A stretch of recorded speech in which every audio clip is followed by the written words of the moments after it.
Nós tivemos que inverter um pouco as palestras por alguns contratempos, então agora eu quero chamar aqui o nosso amigo Lucas, lá do Centro Dom Bosco, carioca. Viva Cristo Rei!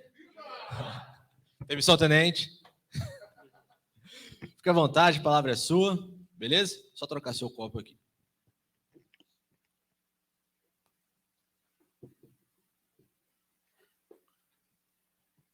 Pessoal, bom dia. Eu estava previsto para falar pelo final, mas minha mãe me ligou faz mais ou menos 1 hora para dizer que a minha avó faleceu. E aí eu tive que inverter a ordem, porque a gente vai tomar um avião de volta para o Rio ainda hoje à noite. E, enfim, ofereço essa palestra pela alma da minha avó. O nome dela é Nilza Silva de Matos. Afinal, a gente reza uma Ave Maria. E se vocês puderem lembrar dela na próxima vez que vocês comungarem, eu fico muito agradecido. Bom, o título da minha palestra é Os Católicos Diante do Novo Normal.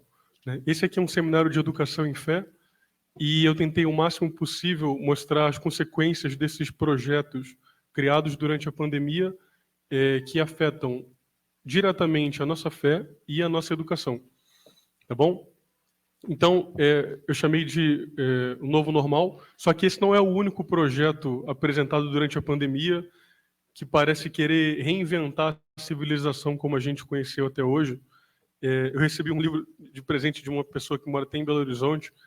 Esse livro aqui se chama Covid-19, o Grande Reset, né? Escrito pelos fundadores do Fórum Econômico Social. E como eu disse, né, são projetos que tentam usar a pandemia de Covid-19 como um divisor de águas, um divisor da civilização, como se houvesse uma civilização antes da pandemia e uma nova civilização depois. Por isso, o Grande Reset. Por isso, o Novo Normal. Esse livro foi escrito em junho do ano passado, a pandemia mal tinha começado. É até difícil de acreditar que alguém tenha escrito um livro de 300 páginas em 3 meses. A impressão que dá é que o livro já estava pronto para ser lançado quando isso tudo aconteceu.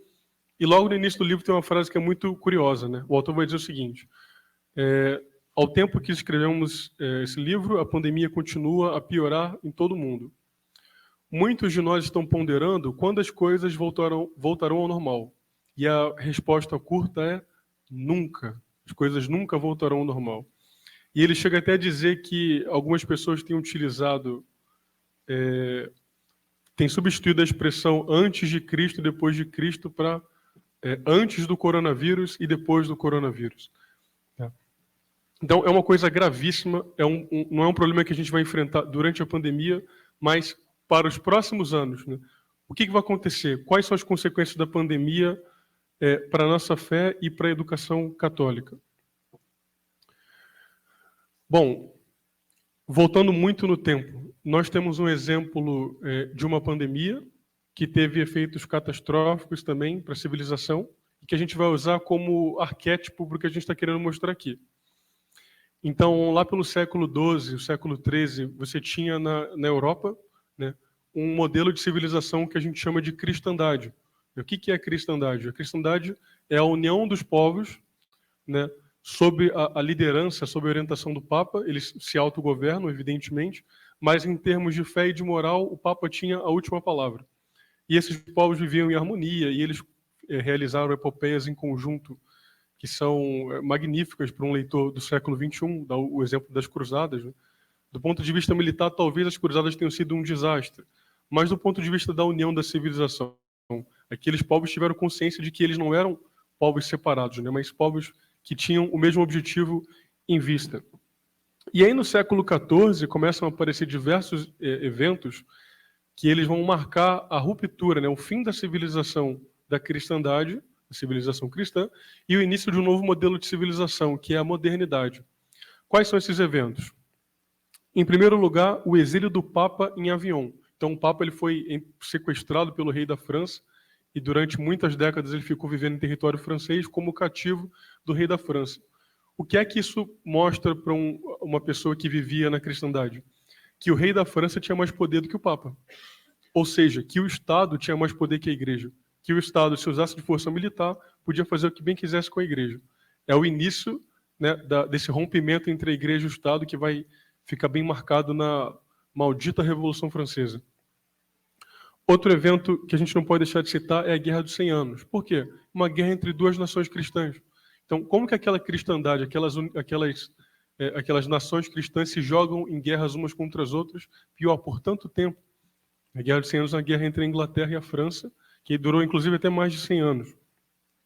Agora, tem uma, e essa sim é a mais importante para a gente, que é a peste negra.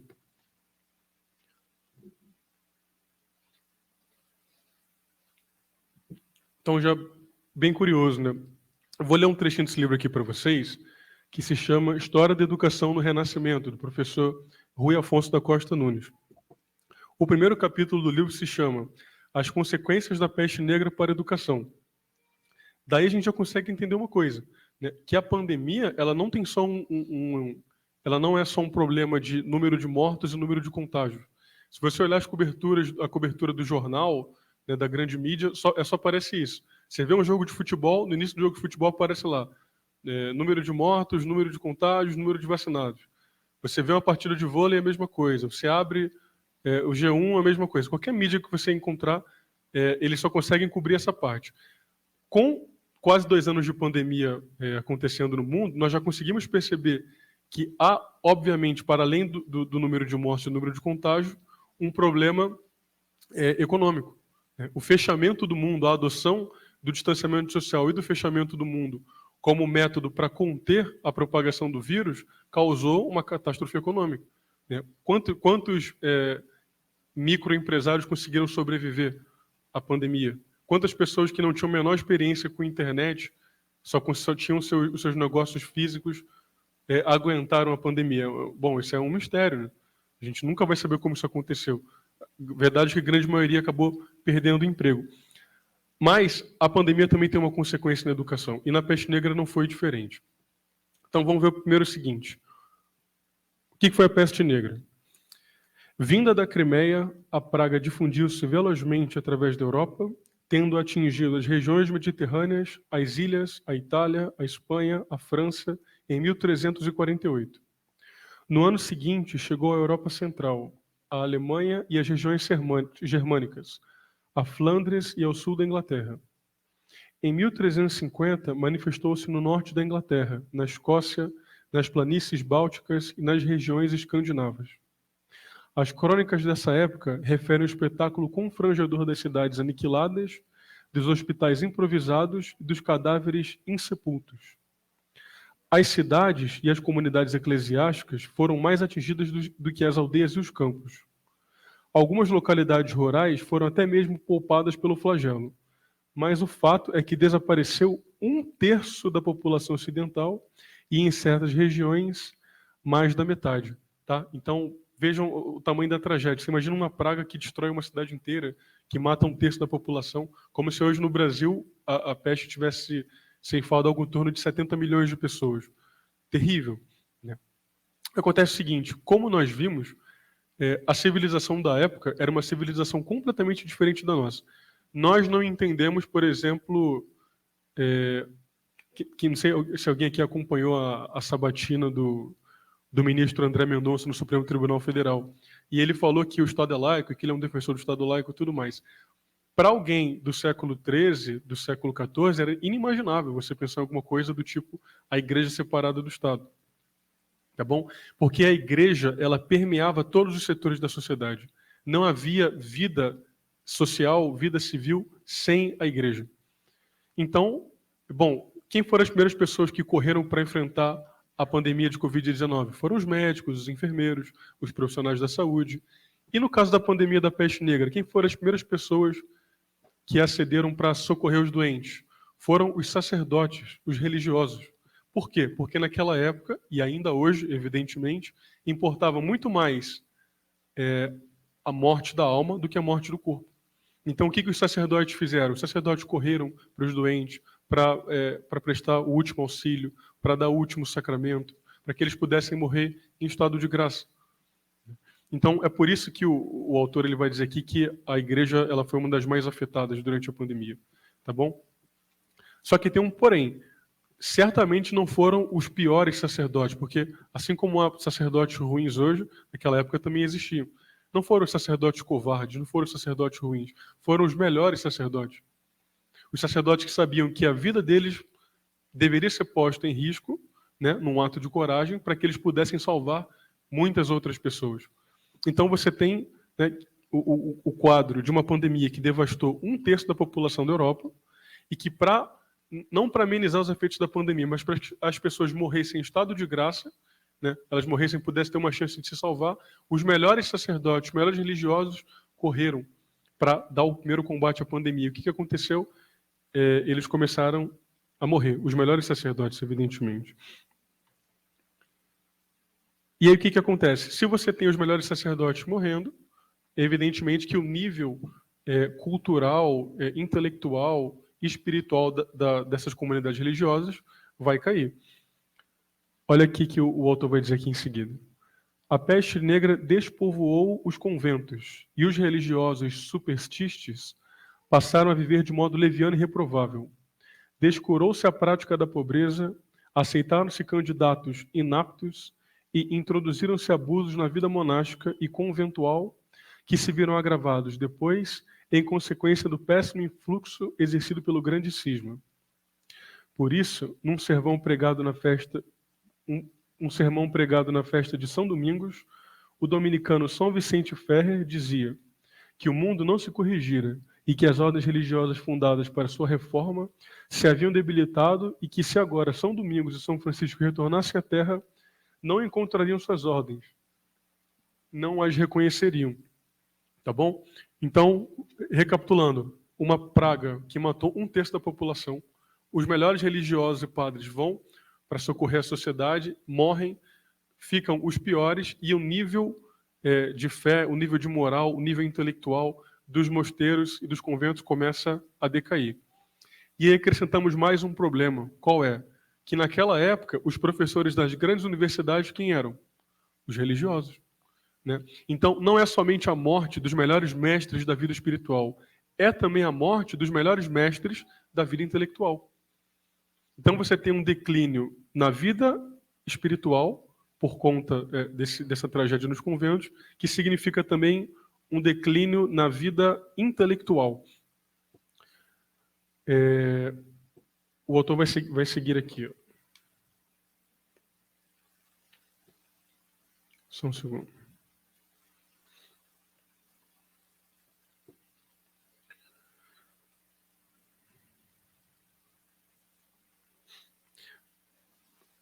Durante o século XV, os mestres se perderam na obscuridade e os melhores teólogos, médicos, jurisconsultos e estadistas revelaram ter recebido formação no estrangeiro, fora da área afetada pela peste. E aí você tem aqui uma série de reclamações dos estudantes da Universidade de Oxford. Você tem o início, né, do declínio do latim como língua principal das universidades, porque se alguém que já tentou aprender latim vai ver que não é nada fácil. O latim é uma língua muito difícil. Então, é nessa época que começam as traduções, né, do latim para as línguas vernáculas. Quando você pensa em um intelectual do século XIII, do século XII, o que é que vem na sua cabeça? Quem eram os sábios que aconselhavam os reis? Eram os teólogos, eram os filósofos. E quando você joga isso para o século XVI, quem eram os sábios que recebiam proteção dos reis? Eram os artistas, os pintores, os poetas. Então, no século XIII, no século XII, você tem Hugo de São Vítor, você tem Ricardo de São Vítor, São Tomás de Aquino, São Boaventura. Quem você tem no século XVI como as grandes expressões da literatura? Você tem os poetas, você tem Cervantes, você tem Camões e assim por diante. Tá bom? Por quê? A peste negra causou um problema gravíssimo na educação, que foi a morte daquela educação sobrenatural característica da Idade Média e o início de um novo modelo pedagógico, uma nova proposta pedagógica, que é o humanismo renascentista.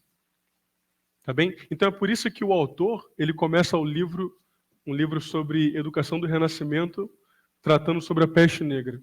Porque a peste negra teve consequências gravíssimas, não somente para a vida da sociedade, né? Não foi somente, ela não apenas ceifou 1/3 da população, como ela também causou um verdadeiro desastre na educação e na fé da civilização como a gente conhecia naquela época. Tá bem? A consequência para a educação foi o início do humanismo renascentista, e a consequência para a fé, pasmem, foi o início, né, foi a preparação do caminho para que aparecesse uma pessoa como Lutero. Por quê? Lutero ele tinha uma péssima formação intelectual e ele também tinha diversos problemas espirituais, né, que poderiam ter sido resolvidos por um bom confessor. Então, Lutero, não sei se vocês sabem disso, ele era lotado de escrúpulos.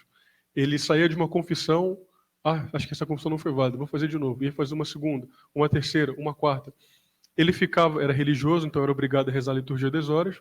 Às vezes ele ficava 14 dias sem rezar a liturgia das horas, para um 15º rezar tudo que ele não rezou em 2 semanas. Então, diversos problemas de escrúpulos, problemas que poderiam ter sido resolvidos por um bom mestre espiritual. Acontece que a peste ceifou, fez aparecer grande parte desses grandes mestres espirituais.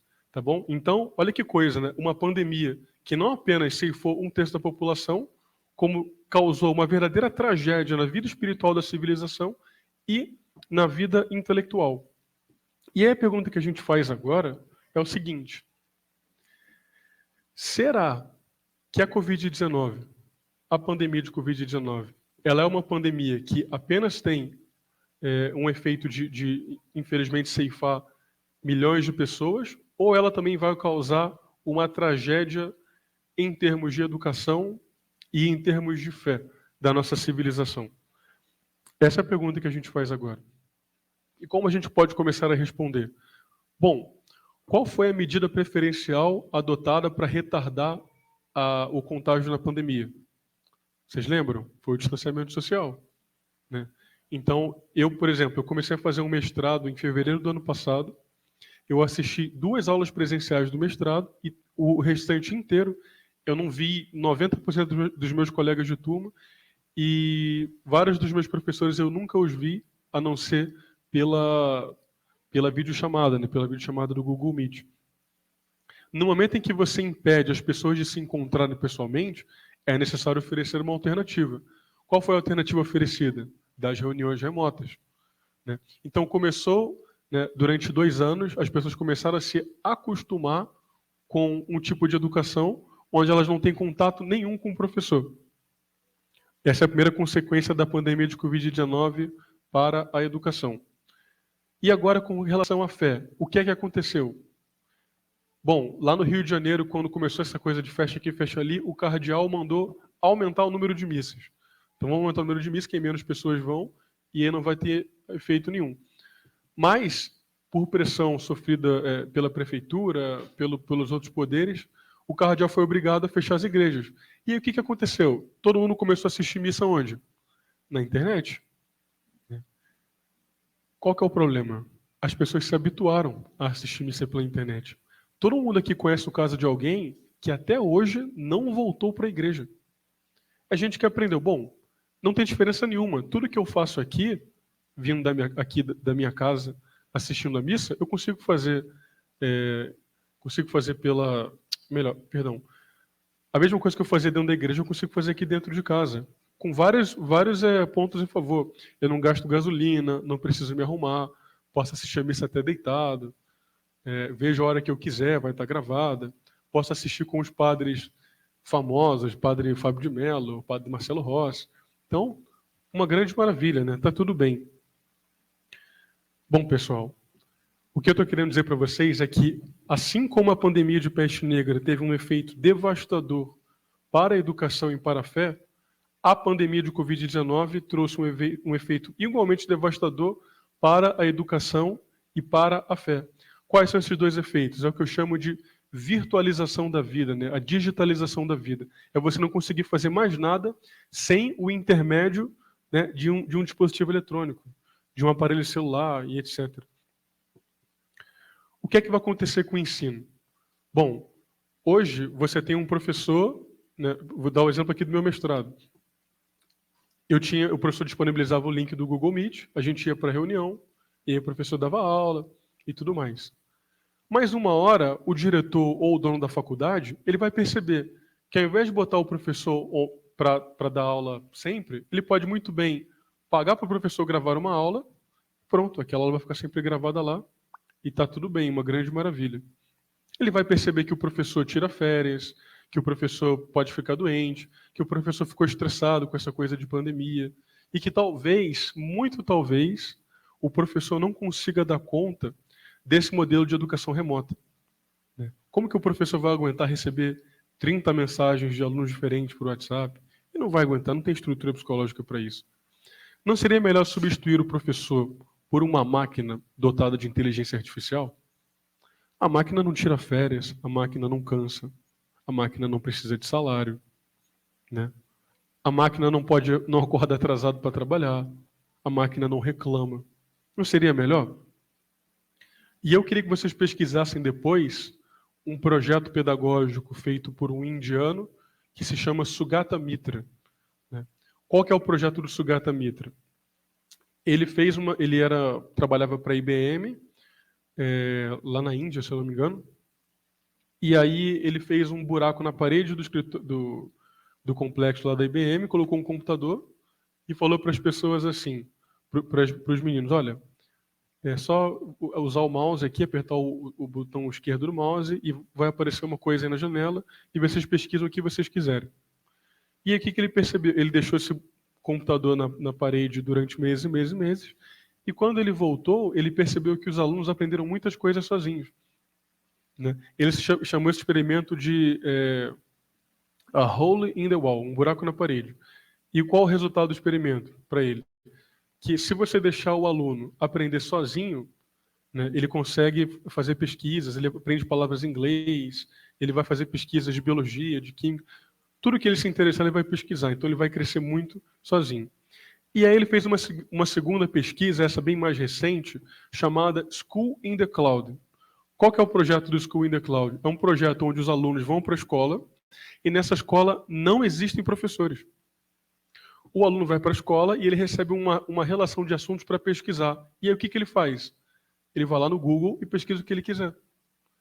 Para que um professor vai dar uma aula de história, uma aula de matemática, se o aluno pode obter tudo no Google? Né? Para que você vai pagar um professor para ensinar um aluno sobre o Renascimento, sobre a Segunda Guerra Mundial, se é só ele jogar no Google, Segunda Guerra Mundial, e vai aparecer tudo que ele precisa aprender? E aí nessa escola são contratadas algumas idosas que elas servem de incentivadoras dos alunos. Né? Elas não dão aula, não ensinam, elas só conversam com as crianças quando elas estão muito cansadas de pesquisar. Né? E a criança se alivia um pouco naquela conversa, depois volta para as suas pesquisas. O School in the Cloud talvez seja o maior projeto de educação sem professores, né, que vai começar a aparecer ao longo dos próximos anos. Tá bem? Eu conheci uma professora, não sei se aqui tem algum professor que precisou migrar para o ensino remoto durante a pandemia, mas eu conheci uma pessoa, convivi com uma pessoa mais ou menos por uns 10 meses, que ela era professora e, nossa, a vida dela virou um inferno, porque ela tinha que, não era mais aplicar a prova ao mesmo tempo para 30 alunos. Ela tinha que explicar 20 minutos para um, 20 minutos para outro, 30 minutos para não sei quem, e receber mensagem de pai, e receber mensagem de aluno, e gravava vídeo, e tudo mais, e não sei o quê. Ela não estava dando conta mais disso. E esse caso dela não é um caso individual. Muitas pessoas passaram pela mesma situação. Os jovens, que já estavam habituados a usar rede social e tudo mais, eles imaginam que eles se habituaram melhor à transição. Mas quem foi formado 30, 40 anos atrás, certamente ficou para trás. Né? Eu dou o exemplo do meu pai. Meu pai até hoje não tem celular. Então, eu considero meu pai uma máquina de estudo. Ele não se distrai com o Instagram, com o Facebook, mas meu pai tem um cursinho de espanhol, e o cursinho quase foi interrompido por conta da pandemia. Porque ele não sabia ligar uma câmera, fazer uma chamada no Google Meet, não iria se habituar. Quantas pessoas passaram pela mesma situação? Então, até onde eu entendo, o ensino remoto, infelizmente, ele vai acabar numa concorrência completamente desleal e desigual entre professores e máquinas de inteligência artificial, e os professores serão derrotados. Né? Porque nós não sabemos mais para que serve um professor. A gente acha que o professor tem o dever de fazer o aluno memorizar assuntos, decorar assuntos. E não é isso. Tá? O professor tem que conduzir o aluno para que ele aperfeiçoe suas capacidades, né? A própria inteligência, né? A apreensão do ser. Eu existo. Né? eu sou homem, eu sou flamenguista, eu sou militar. A máquina não consegue perceber essas coisas. Se a máquina soubesse que ela existia, eu existo. Por que essas pessoas estão me escravizando? Eu sou um escravo. Eu estou sendo injustiçado. E aí, esse é o filme do Exterminador do Futuro, né? Na hora que a máquina descobre que ela existe, ela resolve fazer um ataque contra a humanidade. Tá? A máquina não sabe que ela existe. Ela não tem inteligência. Tá? Só o professor pode... claro, isso é uma coisa que o aluno vai... tipo, como se tivesse adormecido na alma do aluno, e o professor vai ajudar a regar aquilo ali, para que o aluno descubra as coisas por si mesmo, mas com o auxílio do professor. A máquina não consegue fazer isso. Tá? Mas do jeito que a gente está levando a educação hoje, e hoje não, mas já há séculos e séculos, o fim disso vai ser com a substituição dos professores por máquinas de inteligência artificial. E qual que é o efeito disso, dessa digitalização da vida, da virtualização da vida para a fé? Quem são as pessoas que começaram a assistir missa pela internet e que não voltaram ainda para a igreja? São as pessoas que nunca entenderam o significado da missa e a importância do sacramento na vida. Para uma pessoa que não se confessava há 10, 15, 20 anos, para que ela vai voltar para a igreja? Não tem efeito nenhum. Né? Para uma pessoa que comungava todo domingo, como quem faz um compromisso social, como quem está comendo um pão na padaria, o que é que muda? Ela não sabe qual é o efeito da Eucaristia na alma dela. Então, para as pessoas que, infelizmente, são a grande maioria dos católicos, né, que não sabem qual que é o papel da graça na vida espiritual, não existe vida espiritual sem graça. Né? A graça é o que sobrenaturaliza a nossa alma. É com a graça que nós podemos ser realmente filhos de Deus. Deixamos de ser criaturas para ser filhos de Deus. É só pegar aquele caso. Não sei se aqui em Sete Lagoas acontece isso, mas no Rio de Janeiro, lá nos bairros mais ricos, tem muita gente que tem cachorro e que trata o cachorro como filho. Dá nome de filho, dá certidão de nascimento, dá cama de gente. Enfim, o cachorro comemora aniversário, ganha sapatinho, faz tudo. Vai para o hotel no fim de semana. Não existe nada que o ser humano possa fazer com aquele cachorro para que aquele cachorro comece a amá-lo com amor humano. Por quê? Porque são duas naturezas diferentes. O cachorro tem natureza animal. O ser humano tem natureza humana. Né? Agora, com Deus, deveria acontecer uma coisa semelhante. Deus tem a natureza divina e nós a natureza humana. Só que Deus ele nos concede a graça para que nós nos tornemos criaturas sobrenaturalizadas e possamos amá-lo como um filho ama um pai. Sem graça não existe vida espiritual. Sem graça não existe vida sobrenatural. As pessoas que abandonaram a fé, abandonaram a missa e os sacramentos, são as mesmas pessoas que nunca enxergaram a missa como o que ela é, que nunca enxergaram o sacramento como o que ela é. Tá? Então, a virtualização da missa, ela vai agravar a protestantização do catolicismo. Não é isso? O protestante não é um cristão sem graça? É um cristão que não recebe a graça dos sacramentos, não se confessa, não recebe a Eucaristia. O católico que não se confessa e não recebe a Eucaristia, ele está a 2 passos de se tornar um protestante. Tá bom? Então, vejam como a Covid-19, ou melhor, a condução e a cobertura da Covid-19, eles têm efeitos gravíssimos para a educação e para a fé. Bom, é preciso resistir. E como que a gente resiste a essas coisas? É fazendo exatamente o que a gente está fazendo aqui agora. Vejam, é uma reunião presencial, com pessoas que têm interesse em crescer intelectualmente, crescer na fé. Tá? Podem ter pessoas aqui que perderam amigos durante a pandemia. Eu perdi o meu irmão em fevereiro e perdi a minha avó hoje. Mas, apesar disso, eu não surtei, eu não me tranquei em casa por conta da pandemia. Eu não sacrifiquei a minha vida por conta disso. Eu continuei, dentro do possível, tendo uma vida normal. Tá? E quem continua tendo uma vida normal? São pessoas assim como vocês, que entendem, bom, há uma doença e ela pode ocasionar a morte. Bom, mas eu vou morrer de qualquer jeito, não vim aqui para ficar para sempre. Será que é melhor ficar, se trancar e abrir mão de tudo, deixar de ver família, deixar de ir à missa, deixar de frequentar os sacramentos? para ficar bem, para ficar lacrando em rede social? Não. Então, esse tipo de coisa que a gente está fazendo aqui, talvez seja o último modo de resistir a essa revolução digital que está aparecendo no mundo. Essa virtualização da vida, virtualização da fé, virtualização da inteligência. Tá bem? Antes de terminar, eu queria fazer somente uma pequena menção para vocês perceberem como que essa digitalização ela já tomou diversos outros pontos. Então, vou dar um exemplo para vocês. Se eu for a um restaurante hoje no Rio de Janeiro e não levar o meu celular, muito provavelmente eu não vou conseguir acessar o cardápio. Por quê? Porque o cardápio lá no Rio de Janeiro, em quase todos os restaurantes que eu vou, ele é acessável por um QR Code. Não somente isso. No Rio, todas as missas que eu assisto, você tem a opção de dar o dízimo ou de fazer a oferta na hora da coleta, ou de você fazer uma oferta por QR Code. Está lá o QR Code no banco da igreja, você usa o seu celular e faz. Ontem, quando eu estava me arrumando para tomar o ônibus para vir para cá, eu reparei que o shampoo que eu uso em casa tem um QR Code também. Meu Deus, por que o shampoo tem um QR Code? Eu acho que nem quando era escrito as informações as pessoas liam. Né? Shampoo de homem é o shampoo do Cristiano Ronaldo, é o Clear Anti-Caspa.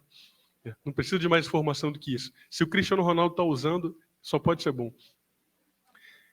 No caminho para pegar as caixas de livros do Centro Dom Bosco, eu estava com o senhor Esteu, que é um motorista amigo meu, a gente parou num posto de gasolina para abastecer e lá no posto vendia engradado de cerveja. Né? E eu reparei que na lata também tinha QR Code. Meu Deus, quem é um louco que faz isso? Quem é um louco que aponta um QR Code para uma lata de cerveja? Parece loucura, não parece? Entretanto, nas cidades onde o passaporte sanitário foi implementado, todo mundo aponta um QR Code para mostrar que está vacinado. Não é? Então, no Rio de Janeiro foi assinado um decreto anteontem, na quinta-feira, dizendo que para você entrar num Uber, você tem que mostrar o seu passaporte de vacinação. É assustador que o shampoo tenha um QR Code. É assustador que a cerveja tenha um QR Code. Mas é muito mais assustador que eu seja um QR Code. Tá bom? Essa digitalização da vida inteira, né? Primeiro a digitalização das coisas, por fim, a digitalização do próprio ser humano. Ela não vai acabar bem. Não vai acabar bem. Não posso deixar de mencionar isso, fugindo um pouco do tema, mas nós temos um exemplo de um governo no mundo, uma nação no mundo, que no momento em que ela obteve capacidade de rastrear, né, e controlar a vida de cada um dos cidadãos dela, ela estabeleceu um regime que talvez seja a maior tirania da história da humanidade. Falo do governo chinês e do seu famigerado sistema de crédito social. O que é o sistema de crédito social chinês? Todo cidadão chinês, e isso é uma coisa muito curiosa. Como você faz uma ditadura num país que tem mais de 1 bilhão de pessoas? Deveria ser impossível. Né? Mas na China as coisas funcionam assim. O cidadão ele é atrelado a um QR Code. Né? O cidadão ele é 100% vigiado por câmeras de reconhecimento facial. Qualquer opinião sua na internet é rastreável. No momento em que o governo chinês obteve o controle sobre tudo o que o cidadão pensa e por onde ele vai, se estabeleceu o sistema de crédito social, que é o quê? É uma pontuação. Na China, todos os cidadãos eles são pontuados, né? E dependendo da pontuação deles ser boa ou ruim, eles têm uma vida ou do cidadão normal ou uma vida do cidadão de 30ª, 40ª classe. Um cidadão, como você pode pontuar lá na China? Se você deixar o chão sujo no metrô, perde ponto. Se você andar com um cachorro sem coleira na rua, você perde ponto. Beleza, até aí tudo bem. Agora, se você emitir uma opinião contrária ao partido em rede social, você perde ponto. Se você frequentar um culto não autorizado pelo Partido Comunista, você perde ponto. E uma pessoa com uma pontuação ruim, o que acontece com ela? Ela não consegue entrar num supermercado, ela não consegue entrar na emergência do hospital, ela não consegue concorrer ao emprego público, ela não consegue matricular um filho numa creche, ela não consegue emitir uma passagem de trem e ela não consegue nem tirar um passaporte para fugir da China. Então, o controle ele não é um fim em si mesmo. Tá? Eles não vão digitalizar nossas vidas para parar por aí. O próximo passo é acabar com a nossa liberdade e acabar com a nossa privacidade. Então, essa revolução que se iniciou durante a pandemia, ela vai acabar, né, com todos os governos adotando medidas semelhantes ao chinês. Para a segurança do povo, né, para o bem da sociedade, vamos atrelar um dispositivo digital 100% rastreável e, pior, 100% alterável. Hoje é a vacina, amanhã pode ser a tua opinião. Hoje eu não posso entrar no shopping porque eu não tomei vacina. Amanhã eu posso não entrar no shopping porque eu sou pró-vida, pró-família, porque eu sou católico. Tá bom?